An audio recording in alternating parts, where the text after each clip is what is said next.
Dr Cynthia Kian. Nous sommes présentement à l'hôpital Maisonneuve-Rosemont où je suis spécialiste vitréorétinienne pour les enfants et les adultes. L'amorose congénitale de Leber, c'est un terme qui est appliqué pour les maladies génétiques de la rétine chez l'enfant. Spécifiquement, c'est la forme d'une rétinite pigmentaire qui est très sévère et qui peut atteindre la vision des enfants dès les premières années de leur vie. Nous sommes chanceux en ophtalmologie car l'amorose congénitale de Leber offre un exemple parfait pour une première entrée en thérapie génique qui peut maintenant traiter cette forme-là de l'amorose.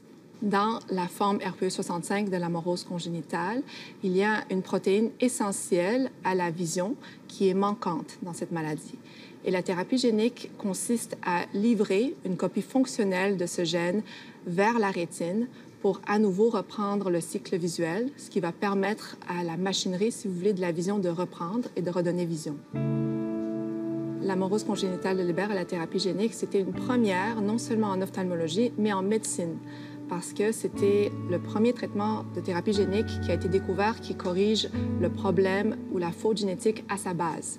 Donc, au lieu de pallier à un effet secondaire plus loin dans la progression de la maladie, le fait de pouvoir délivrer ces thérapies peut corriger le problème au tout début, pouvant permettre à une fonction normale de la vision sur toute une vie.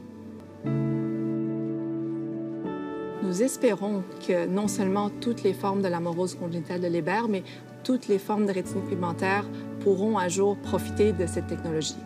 Pour le moment, le gène RPE65 est vraiment le gène candidat idéal, dans le sens que c'est un petit gène qui est facile à reproduire, à envelopper dans le produit de thérapie génique et à livrer au site où il travaille, c'est-à-dire au niveau de la rétine, sous la rétine.